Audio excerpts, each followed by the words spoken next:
5 things happened to black people in March 2026. All 5 were written in the Bible 3,000 years ago. Now I know what you are thinking. You are thinking, here we go again. Another YouTube preacher cherry-picking verses to make the Bible say whatever he wants. And I get it. I would think the same thing. The internet is full of people forcing connections between ancient texts and modern headlines. So let me make you a deal. Stay for all 5, just 15 minutes each. If even one of these 5 does not convince you, if even one feels like a stretch, a reach, an overinterpretation, I will accept that. You can leave a comment telling me which one you think I got wrong, and I will respond to you personally. But if all 5 hit, if all 5 match a specific verse to a specific event with specific evidence, then we are not talking about coincidence anymore. We are talking about communication, and we need to have a very different conversation about who you are in the eyes of God. Here is what we are counting down. Number 5. A blood moon appeared over America during the same week they cut black people's jobs. Number 4.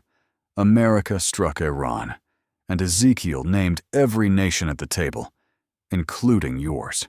Number 3. The DEI ban is executing Revelation 13 in real time, restricting black Americans from buying and selling. Number 2. Egypt and Ethiopia just joined a $3 trillion economic alliance, and Psalm 68:31 described it word for word. And number 1. Number 1 is the one that will make you cry. Number 5 is the appetizer. Number 1 is the earthquake. Let us begin. Number 5. In March 2026, a total lunar eclipse turned the moon blood red over the Americas.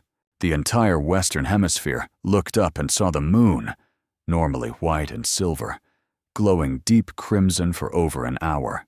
Social media lit up. News channels ran the footage. It was beautiful. It was eerie. And for most people, it was a science lesson about Earth's shadow refracting sunlight through the atmosphere. But for anyone who has read Joel 2:31, it was something else entirely. The sun shall be turned into darkness, and the moon into blood, before the great and terrible day of the Lord come. Joel did not call it a lunar eclipse. Joel called it a sign. And the Hebrew word he used, oth, does not mean spectacle or curiosity. Oth means signal, evidence, proof. The same word used when God placed a mark on Cain, a sign with a purpose. The same word used in Exodus when the plagues were called signs, divine communications that carried meaning. Genesis 1:14 confirms this. Let there be lights in the firmament of the heaven to divide the day from the night, and let them be for signs, and for seasons, and for days, and years. The Hebrew word for signs is again oth. God did not create the sun and moon as decoration. He created them as a communication system. When the moon turns to blood, it is not a random atmospheric event. It is God sending a notification. But here is what makes March 2026 different from every other blood moon in recent memory. It was not just the moon that turned red that week. It was the job market. During the same 7-day window as the blood moon, DEI-related federal workforce purges accelerated. Black federal employees, many with decades of service, received termination notices. Diversity offices were shuttered. Equity training programs were classified as divisive and eliminated.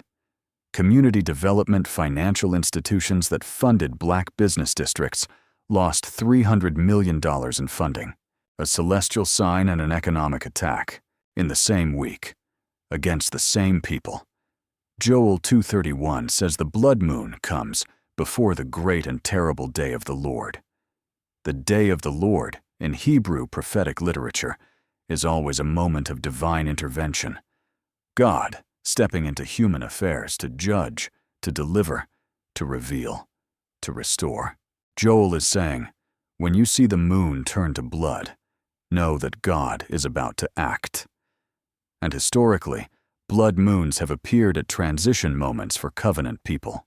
In 1492, a blood moon accompanied the Spanish Inquisition's expulsion of Jews from Spain. The same year, Columbus sailed west and mapped the transatlantic route that would carry enslaved Africans to the Americas. One event scattered one set of covenant people. The other began the enslavement of another. Both happened under a blood moon. In 1948, a blood moon tetrad appeared during the founding of the modern state of Israel, a global reshuffling of covenant geography that redefined the Middle East. In 1967, another blood moon coincided with the Six-Day War and the reunification of Jerusalem under Israeli control, the first time in nearly 2,000 years. And in March 2026, a blood moon appeared over America, while the beast system executed an economic siege against Black Americans. The pattern is consistent. Blood moons mark transition moments for covenant people. If March 2026 is a transition moment, the question is not whether the sign is real. The question is, what is it transitioning to? That is sign number 5. A blood moon and a job massacre in the same week. Joel wrote about it. Genesis explains why. History confirms the pattern. And the sign was visible from every city in America where a Black federal employee opened a termination email under a crimson sky. Number 4 is next, and it is bigger. Number 4. In March 2026, the United States military struck Iranian nuclear facilities in an operation codenamed Epic Fury. Over 200 targets hit across Iranian territory, enrichment sites, centrifuge cascades, missile storage facilities, air defense networks. Within hours, Iran retaliated. IRGC ballistic missiles and Shahed drones targeted American bases in Iraq and Qatar. Russia, not publicly but confirmed by intelligence reports, provided satellite targeting data to Tehran, enabling precision strikes on American forward operating positions. The Strait of Hormuz closed. 25% of the world's maritime oil passes through that narrow channel, and Iran's Revolutionary Guard Navy mined it within 48 hours of the first American strike. Oil soared past $114 a barrel. Every prophecy teacher on the internet exploded. Ezekiel 38! Ezekiel 38! The war of Gog and Magog is here. And they were right. Partly. Because they all pointed to the same verse. Ezekiel 38:2.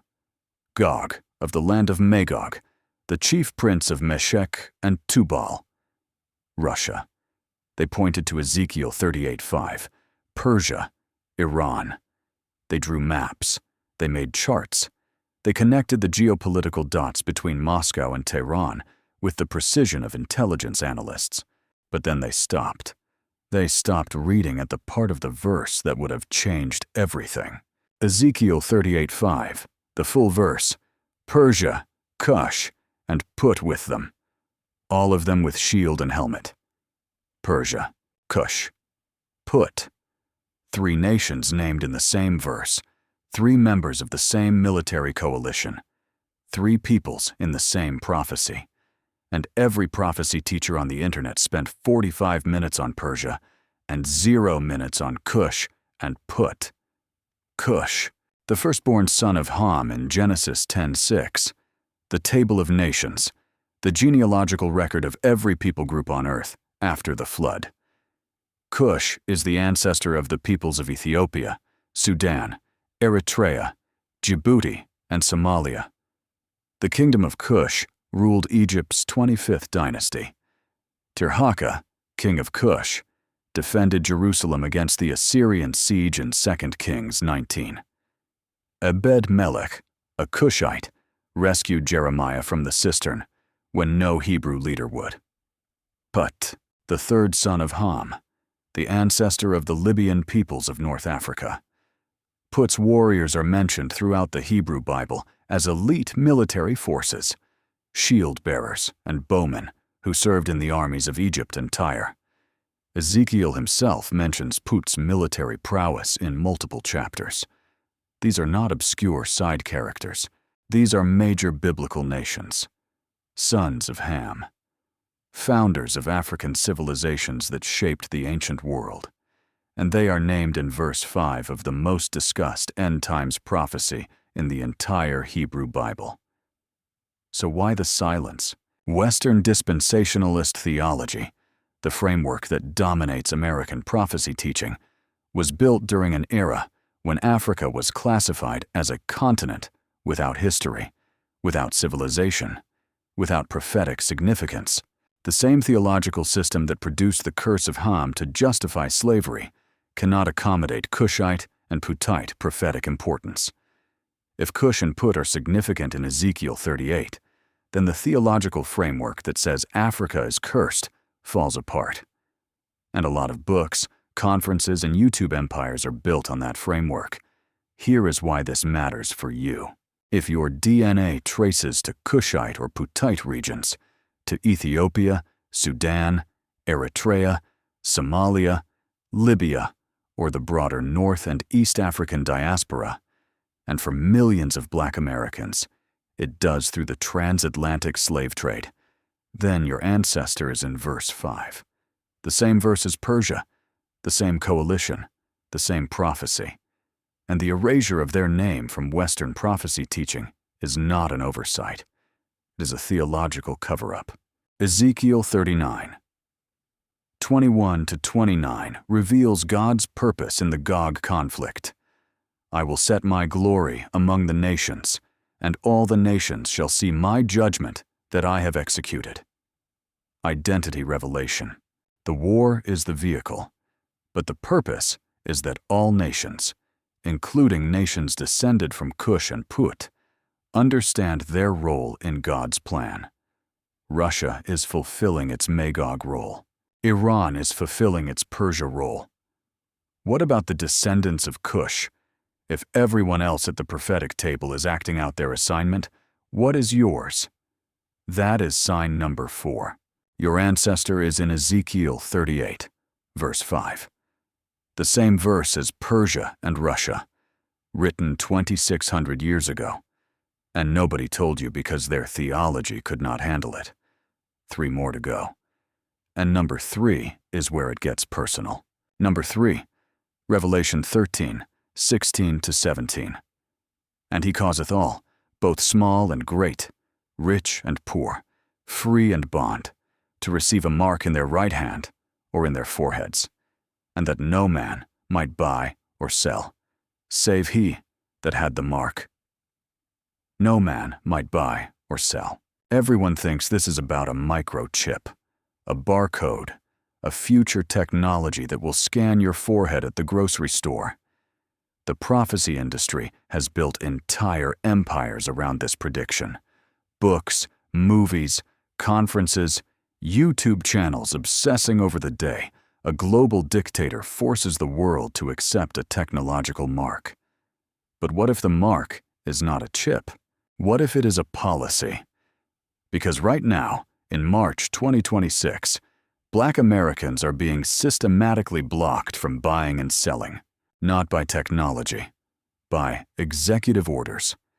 And when you map the policies onto Revelation 13, the match is so precise, it reads like a checklist. First, the beast is not a person. Daniel chapter 7 makes this explicit. The beast is a kingdom, a system of governance, economics, and military power that operates across generations. Babylon was a beast. Persia was a beast. Greece was a beast. Rome was a beast. Each one was a machine, a bureaucracy that grinds populations through conformity demands, taxation, and economic control. Second, the beast's signature weapon is economic restriction. Revelation 13:17 does not say the beast kills everyone who resists. It says the beast restricts their economic participation. You can exist, but you cannot participate. You can breathe, but you cannot build. That is the beast's genius. Now watch how 2026 maps onto this framework. DEI offices eliminated across the federal government. The conformity demand.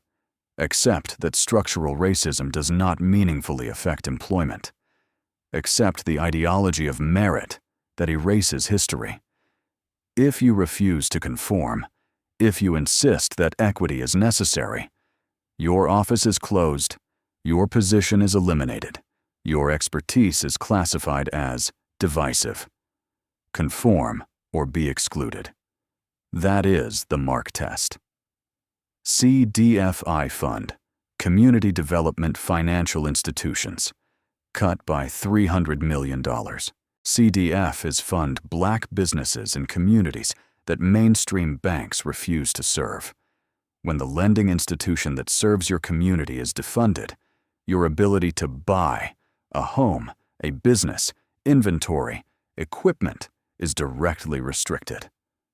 No man might buy. MBDA, Minority Business Development Agency, permanently closed after 55 years.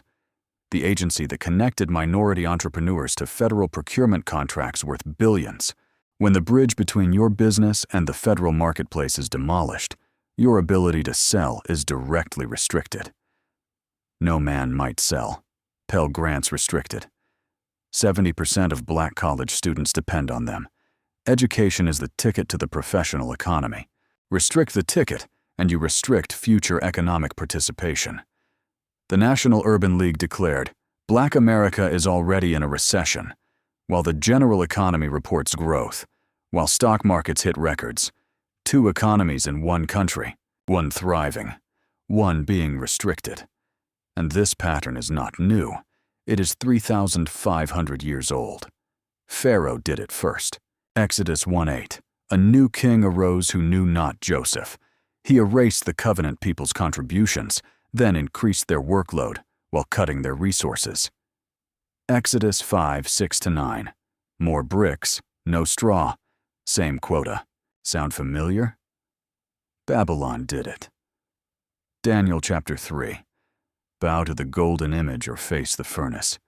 Conformity enforcement. Agree with the empire's ideology or be destroyed. Jim Crow did it.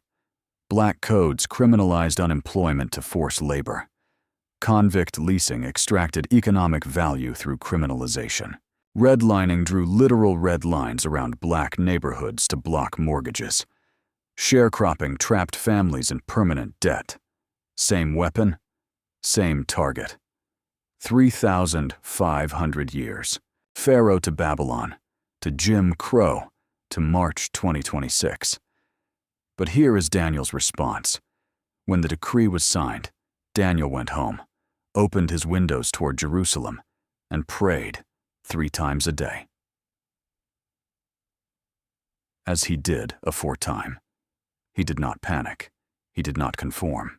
He kept building his covenant life.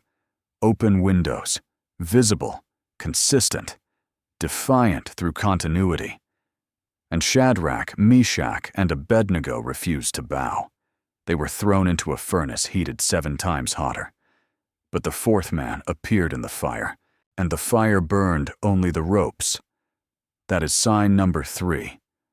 The DEI ban is executing Revelation 13 against black Americans. No man might buy or sell. Not with a chip, with a policy. And Daniel shows you the response. Keep building, keep the windows open. The 4th man is in the fire. 2 more. And number 2 is the one that made me pick up my phone and call my mother. Number 2. This is the one that made me stop everything I was doing, pick up my phone, and call my mother. Psalm 68:31. 8 Hebrew words that just came to life on a world stage. Princes shall come out of Egypt. Ethiopia shall soon stretch out her hands unto God. Let me give you the news first. Then let me give you the scripture. Then tell me these 2 things are not the same sentence. BRICS. Brazil, Russia, India, China, South Africa. The alternative economic alliance that has been quietly building a counterweight to the Western-led global financial system for almost 2 decades. And in 2024, BRICS expanded dramatically, adding 7 new member nations to its structure. Among them, Egypt and Ethiopia. Not Indonesia, not Nigeria, not Argentina, although Argentina was considered. Egypt and Ethiopia. The exact 2 nations named in Psalm 68:31. Both selected, both admitted. Both now seated at the table of a combined economic bloc worth over $30 trillion in GDP. Larger than the G7, the biggest shift in global economic power in a generation. And they are not passive members. Egypt, with the Suez Canal, Africa's second-largest economy, and strategic positioning between the Mediterranean and the Red Sea, entered BRICS as a heavyweight. Egypt is sending its princes, its ambassadors, its trade ministers, its financial representatives into a new global power structure that does not require Western approval. Ethiopia, Africa's fastest-growing major economy, the seat of the African Union, the headwaters of the Nile, and a nation with over 120 million people, entered BRICS with urgency. Ethiopia is not waiting. It is not cautiously observing. It is reaching, stretching, grasping at the opportunity to reshape its economic destiny outside the Western system. Now read the verse again. Princes shall come out of Egypt. The Hebrew word translated princes is hashmanim. It does not mean royalty in the monarchical sense. It means emissaries, representatives, people of influence sent to accomplish something on behalf of their nation, ambassadors, trade delegates, economic envoys, princes who come out of Egypt into a new arena of global engagement. Egypt literally sent its hashmanim, its ambassadorial and economic representatives, to join a new global power alliance. Ethiopia shall soon stretch out her hands unto God. The Hebrew verb is teretz, from the root ruts. It does not mean a gentle reaching. It does not mean a slow, contemplative extension. Teretz means to run with urgency, to stretch with speed, to reach with determination. Ethiopia does not stroll toward this moment. Ethiopia sprints. And what does Ethiopia stretch its hands toward? Unto God, in Hebrew, Elohim. The stretching is not merely economic or political. It carries a divine dimension. Ethiopia's engagement with the new global order has a spiritual significance that transcends GDP charts. Here is why this matters for Black Americans. Egypt in the Bible is Mizraim, the second son of Ham. Ethiopia is Cush, the firstborn son of Ham. These are your ancestral brothers in the table of nations. Genesis 10:6, the sons of Ham, Cush, Mizraim, Put, and Canaan. Same family, same lineage, same grandfather. While America's beast system restricts Black economic participation, DEI bans, CDFI cuts, MBDA closures, your ancestral nations are building a parallel economic superpower. The beast says you cannot buy or sell in its marketplace. Your ancestral nations are building a different marketplace, one that does not require the beast's permission, one that does not need Western approval, one that represents over half the world's population and a growing share of global GDP. The prophetic irony is staggering. The beast system restricts the diaspora while the homeland rises. The children of Cush and Mizraim are being economically squeezed in America at the exact same moment that Cush and Mizraim themselves are stretching out their hands into a new global economic order. This is not coincidence. This is prophetic choreography. The beast restricts you here, while God elevates your people there. And Psalm 68:31 described the elevation 2,900 years before BRICS had a logo. I called my mother after I read this verse in the context of the BRICS headlines. I said, "Mama, Psalm 68:31 just happened." She said, "What do you mean?" I said, "Egypt and Ethiopia just joined the biggest economic alliance on earth. Princes shall come out of Egypt. Ethiopia shall soon stretch out her hands." It happened. She was quiet for about 10 seconds. Then she said, "Read it to me again." And when I read it, I heard her crying. That is sign number 2, Psalm 68:31, written almost 3,000 years ago, fulfilled in 2024 to 2026. Egypt and Ethiopia at the BRICS table. Princes coming out, hands stretching, urgently, toward God. One more, and this is the big one. This is number 1. And I need you to prepare yourself, because number 1 is not about nations or politics or economics. Number 1 is about you. Personally. Your DNA, your name, your tears. Number 1. Deuteronomy chapter 30 verse 1. Listen to what Moses said to the children of Israel before they crossed the Jordan into the promised land.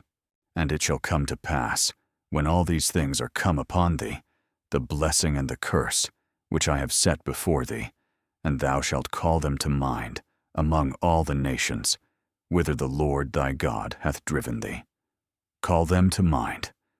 The Hebrew phrase is vahashevota elevavecha, literally meaning, you shall return them to your heart. Not remember intellectually, not recall as abstract history. Return to your heart, the kind of remembering that is emotional, visceral, the kind that makes you weep, the kind that changes how you walk, how you pray, how you see yourself in the mirror. And where does this remembering happen? Among all the nations, whither the Lord thy God hath driven thee.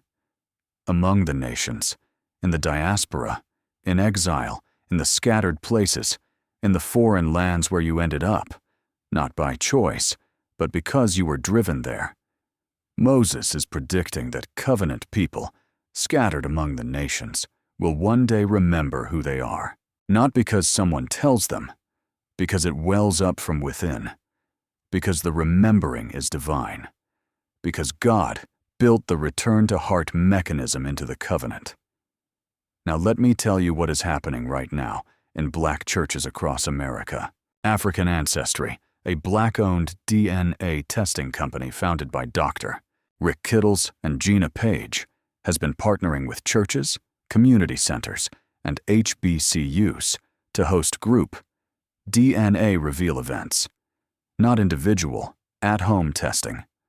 Group events, where entire congregations take DNA tests together and receive the results simultaneously. Imagine this scene. A church in Atlanta. 200 members submitted cheek swabs 3 weeks ago. Today is Reveal Sunday. The pastor stands at the pulpit with a stack of envelopes. Sister Dorothy Johnson, a grandmother, 73 years old, born in Macon, Georgia, great-granddaughter of sharecroppers, never left the Southeast in her life. She walks to the front. The pastor opens the envelope. "Sister Johnson, your mitochondrial DNA, the DNA passed exclusively through the maternal line, mother to daughter, unbroken for thousands of years, matches the Amhara people of the Ethiopian highlands." The church goes quiet. Then Sister Johnson starts crying. Not sadness, not grief, recognition. For 73 years, she was told she came from Africa, a vague continent with no specificity. Now she knows. She came from the Ethiopian highlands. Her mother's mother's mother's mother. All the way back through the slave ships and the auction blocks and the Middle Passage, came from the Amhara, a Cushite people, descendants of the very ancestor named in Ezekiel 38, verse 5. Brother Marcus Williams, 26 years old, born in Baltimore. Never met his father. Grew up being told his heritage was unknowable, that slavery erased everything. Brother Williams, your Y chromosome, the DNA passed exclusively through the paternal line, father to son, matches the Tigrinya people of Eritrea. Marcus sits down because his legs give out. The Tigrinya are descendants of the ancient kingdom of Cush. His paternal line reaches back through the centuries to the Cushite peoples who ruled Egypt, defended Jerusalem, and are named in the biggest end times prophecy in the Hebrew Bible. Deacon James Harris, 58, Houston, Texas, deacon for 30 years, reads his Bible every morning. Deacon Harris, your DNA matches the Oromo people of Ethiopia. The Oromo are one of the largest Cushite ethnic groups on earth, over 40 million people. Deacon Harris is connected to a people he never knew existed, a name he never heard in church, a heritage that was stolen by the slave trade and hidden by the theological system that said his ancestor was cursed. The church is weeping and shouting at the same time, because this is not just DNA. This is identity. This is the end of 400 years of I do not know where I come from. This is the beginning of I know exactly where I come from, and the Bible put my ancestor's name in a prophecy. After 400 years of erasure, of being told you came from nowhere, that your heritage was unknowable, that your lineage stopped at the auction block, science is confirming what Scripture always promised. You have a name, you have a place, you have a people, and that people is significant enough that God put their name in Ezekiel 38, and thou shalt call them to mind among all the nations. Among all the nations, in America, in England, in Jamaica, in Brazil, in France, scattered among the nations, and remembering. Deuteronomy 31 is not a someday prophecy. It is happening in black churches across America. In March 2026, people are opening envelopes and discovering names. Amhara, Oromo, Tigrinya, Mandinka, Mende, Wolof, Fulani, Yoruba. They are calling it to mind. They are returning it to their hearts. They are weeping because the remembering is visceral. It is carnal. It reaches into the DNA itself, the literal code that God wrote into their cells, and pulls out a name that was stolen 4 centuries ago. That is sign number 1. Deuteronomy 31, written 3,400 years ago, fulfilled in church basements and fellowship halls and HBCU auditoriums across America. The scattered are remembering among the nations, as Moses said they would. 5 signs, all in March 2026, all written in the Bible, all about the same people. Now let me stack them. 5 prophecies, 5 events, 1 people, 1 month. Let me put them side by side so you can see the alignment. Number 5. Joel 2:31. The moon shall be turned into blood before the great and terrible day of the Lord. Event, March 2026, total lunar eclipse over the Americas during the same week as DEI-related federal workforce purges of black employees. Category, celestial sign. Status, fulfilled. The blood moon appeared. The economic attack happened the same week. Joel said the blood moon marks a transition moment. Check. Number 4, Ezekiel 38:5. Persia, Cush, and Put with them, all of them with shield and helmet. Event. U.S. strikes Iran. Russia provides satellite intelligence. The Gog coalition is operational. And Cush and Put, Africa's named nations, are erased from every prophecy teacher's analysis, despite being in the same verse. Category, military, geopolitical. Status, fulfilled. Persia and Magog are acting their roles. The descendants of Cush are watching. The erasure is documented. Check. Number 3. Revelation 13:17. and that no man might buy or sell, save he that had the mark. Event: DEI offices eliminated. CDFI funding cut by $300 million. MBDA closed after 55 years. Pell Grants restricted. Black Americans' economic participation systematically restricted by federal policy. Category: economic/political. Status: fulfilled. The beast pattern: economic restriction through conformity demands, is executing its 3,500-year-old playbook. Check. Number 2. Psalm 68:31. Princes shall come out of Egypt.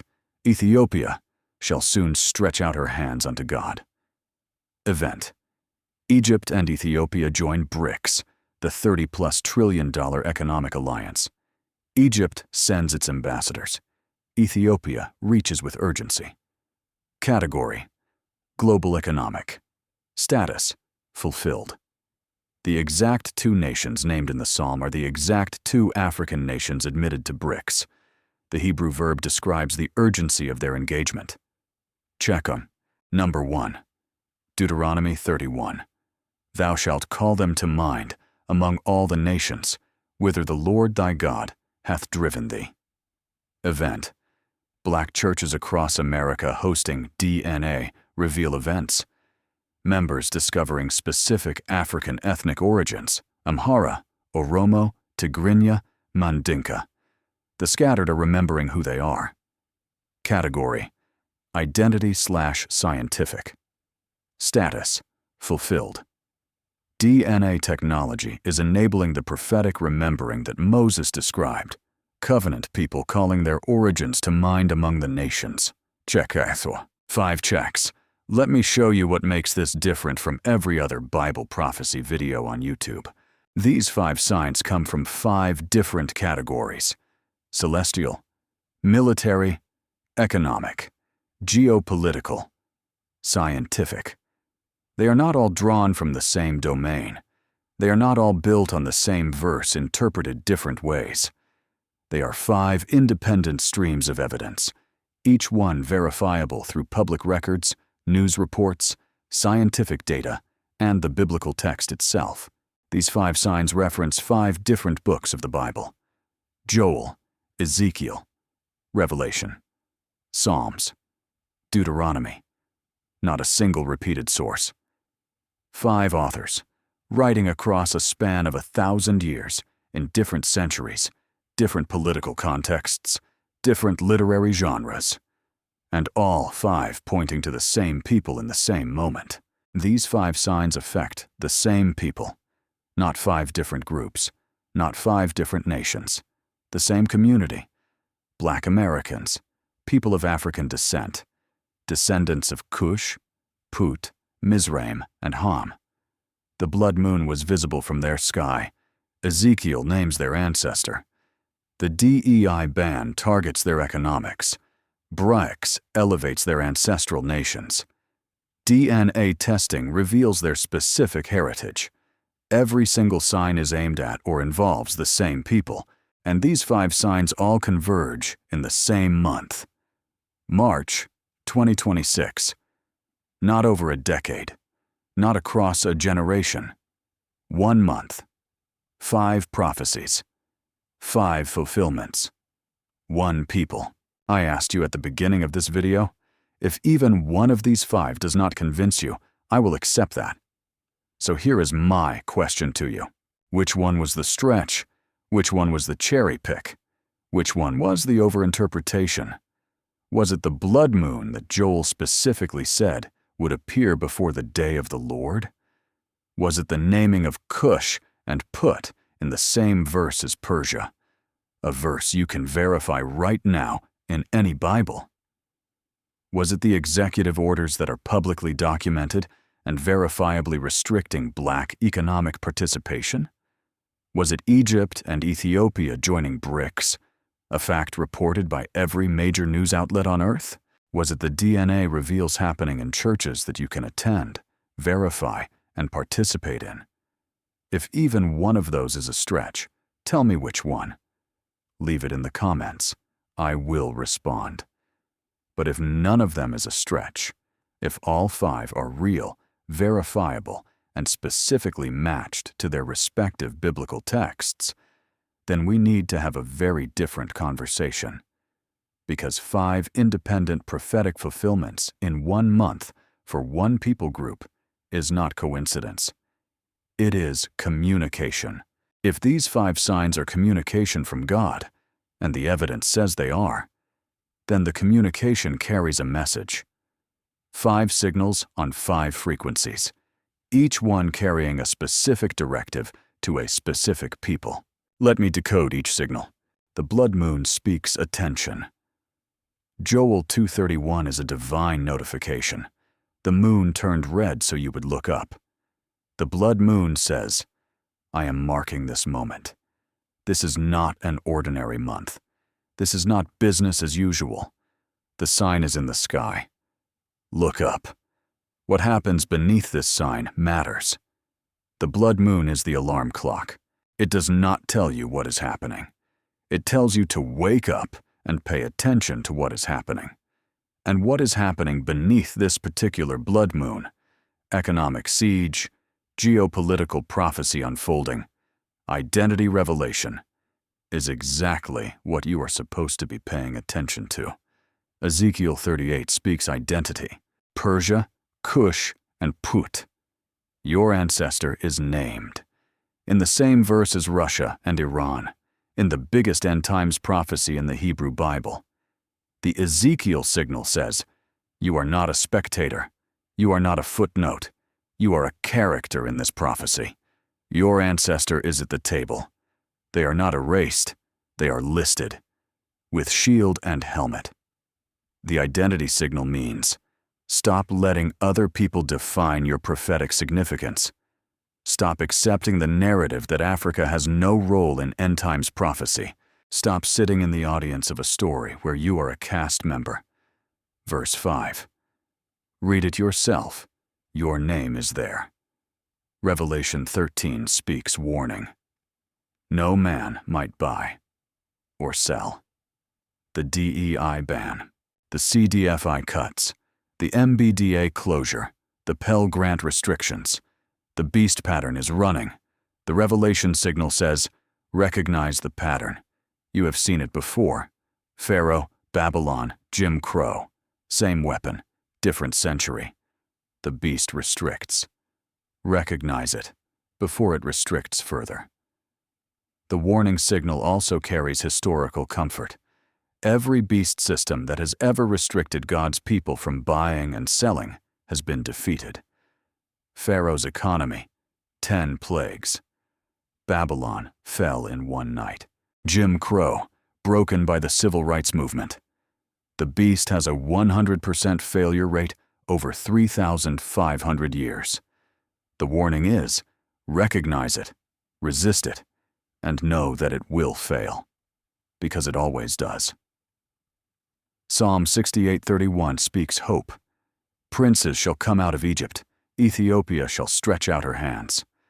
While the beast restricts your economics in America, your ancestral nations are rising on the world stage. The Psalm 68 signal says, the beast's marketplace is not the only marketplace. A new economic order is forming, and your ancestral nations are at the table. Not as colonies, not as aid recipients, but as founders of a $30 trillion alternative. The hope signal means the restriction is not the end of the story. The beast says you cannot buy or sell an ITS system. But Cush and Mizraim are building their system. The princes are coming out. The hands are stretching out. Your people are rising in the exact places where your roots began.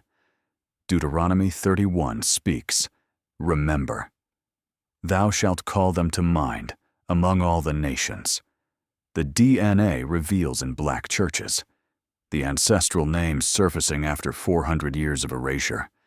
The Deuteronomy signal says, the scattering did not delete your identity. I wrote your heritage into your cells. Your DNA carries the name that the slave ships could not drown. Remember. The remember signal is the most intimate of the 5. It is not about geopolitics or economics or military alliances. It is about you, your name, your lineage, your mother's mother's mother. The remembering is personal. It is cellular. It is tears rolling down the face of a grandmother in Atlanta who just discovered she is Amhara. Stack all 5 messages into one sentence. Pay attention. You are named in my prophecy. The beast system is attacking you, but your nations are rising. So remember who you are. That is the message of March 2026. 5 signals, 5 frequencies, 1 sentence, and it is addressed to 1 people. Jesus said in Matthew 24:34, "This generation will not pass away until all these things take place." You are seeing 5 prophetic fulfillments in 1 month. If you are the generation God positioned to receive this composite message, then your response to the message determines your story. Are you listening? Because God is not whispering. He is broadcasting on 5 channels simultaneously, and the volume is all the way up. 5 signs. 1 response. Your move. Because God did not send 5 signs so you could watch a YouTube video and go to bed. He sent 5 signs because He wants 5 responses, 1 for each signal. Let me give you the action items. To the blood moon, attention, look up. Raise your spiritual awareness. Stop scrolling through your news feed with one eye closed. This is not an ordinary moment in history. The celestial sign marks a transition. The transition is happening now. Pay attention to the policies being passed, the alliances being formed, the identities being revealed. The sign is in the sky. Do not miss what God is marking. To Ezekiel 38, identity, read verse 5. Not a summary, not a commentary. Open your Bible to Ezekiel 38:5 and read the words yourself. Persia, Cush, and Put with them, all of them with shield and helmet. Now tell someone, say the words. My ancestor is in the same verse as Persia. My ancestor is in the biggest end times prophecy in the Bible, and nobody told me. The act of speaking your identity aloud is itself an act of prophetic restoration. To Revelation 13, warning, build parallel economics. The beast restricts, you build. Move your deposits to a black-owned bank, One United, Liberty Bank, Industrial Federal Credit Union. Support black businesses deliberately and consistently. Invest in HBCU endowments. Buy land. Every acre is a brick in Nehemiah's wall. Start a cooperative buying club with 5 families in your community. The beast says you cannot buy or sell in its marketplace. Build your own marketplace. To Psalm 68:31. Hope, watch Africa. Ethiopia and Egypt are not just joining an economic alliance. They are stretching out their hands. The princes are coming forth. Stay informed about BRICS developments. Understand that your ancestral nations are rising at the exact same moment the beast system is restricting you. The restriction is not the whole story. The restriction is 1 chapter. The rising is the next. To Deuteronomy 31, remember, take a DNA test. If you do not know your specific African heritage, find out. African ancestry, 23andMe, Ancestry DNA, the tools exist. When you discover your specific ethnic group, Amhara, Oromo, Tigrinya, Mandinka, Yoruba, learn about them. Study their history. Visit their homeland if you can. The remembering is not passive, it is active, and it is prophetically mandated. Now type your number in the comments. Which sign hit you hardest? 5, 4, 3, 2, 1? I want to see which one changed the way you see yourself. I want to see which prophecy just became personal for you. Share this video with someone who has been told the Bible has nothing to say about black people. Send them 5 receipts, not opinions. Receipts. 5 verses matched to 5 documented events. Let them decide for themselves. Subscribe to this channel and hit that bell, because we go deep on every single one of these 5 signs in dedicated videos. The blood moon gets its own 60-minute forensic analysis. Ezekiel 38 gets its own deep dive. The DEI Ban and Revelation 13 gets its own full-length documentary. Each sign deserves its own investigation, and they are all on this channel. Tell me where you are watching from. Drop your city, your country, your continent. Because these 5 signs are global. The blood moon was visible from every city in the Americas. The Iran strikes affect every nation on Earth. The DEI ban is being copied by governments worldwide. BRICS spans 5 continents, and the DNA reveals are happening everywhere the diaspora landed. So tell me where you are, because the witnesses are everywhere. Let us close this the way it must be closed, with a prayer that references every sign God sent in March 2026. Father God, we come before you tonight having received 5 signs in 1 month. 5 signals broadcast across 5 frequencies. 5 biblical verses matched to 5 documented events. All about one people. All in one time. All pointing in one direction for the blood moon. Thank you for the signal, Father. Joel said the moon would turn to blood before the great and terrible day. We saw it. We looked up. We paid attention. We received the alarm. We will not miss what you are marking in this season. Whatever transition the blood moon signals, we are awake for it. For Ezekiel 38, thank you for naming our ancestor. Cush is in verse 5. Put is in verse 5. Same verse as Persia. Same coalition. Same prophecy. For centuries, the church erased us from the page.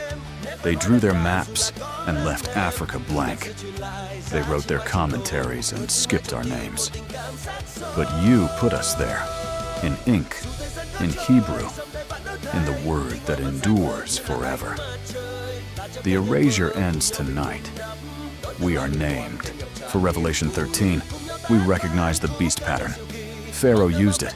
More bricks, no straw. Babylon used it. Bow or burn.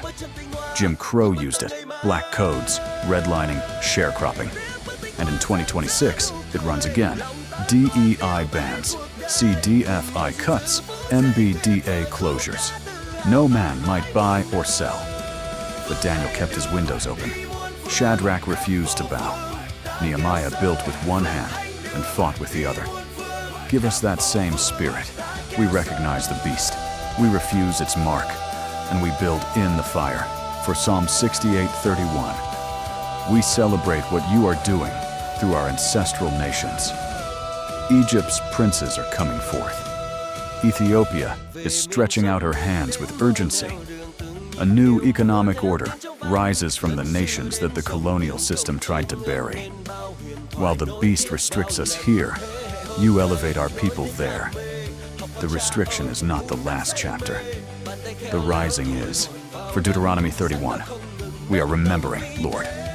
In churches across America, in community centers, in living rooms, we are opening envelopes and discovering names. Amhara, Oromo, Tigrinya, Mandinka, Yoruba, Mende, Fulani. Names the slave trade tried to drown. Names the Middle Passage tried to erase. Names that lived quietly, stubbornly, miraculously in our DNA. In the code you wrote into our cells when you formed us. We are calling them to mind among the nations, as you prophesied, as you promised, as you planned. 5 signs, 1 month, 1 people, 1 God who has not forgotten, who has not abandoned, who has not lost track of a single descendant scattered among the nations. A God who sends blood moons as notifications, who writes names in prophecy as identity markers, who records the cries of stolen wages, who elevates nations as signs of hope, and who hides ancestral names in the double helix of DNA, waiting for the generation that would have the technology to find them. We are that generation, in the name that is above every blood moon, every military strike, every executive order, every economic alliance, every DNA helix, and every beast system that has ever tried to erase a people that you named. In the name of Jesus Christ, who is the fulfillment of every sign. Amen. 5 things happened to Black people in March 2026. All 5 were in the Bible. All 5 were about you. And the question is not whether God is speaking. The question is, are you listening?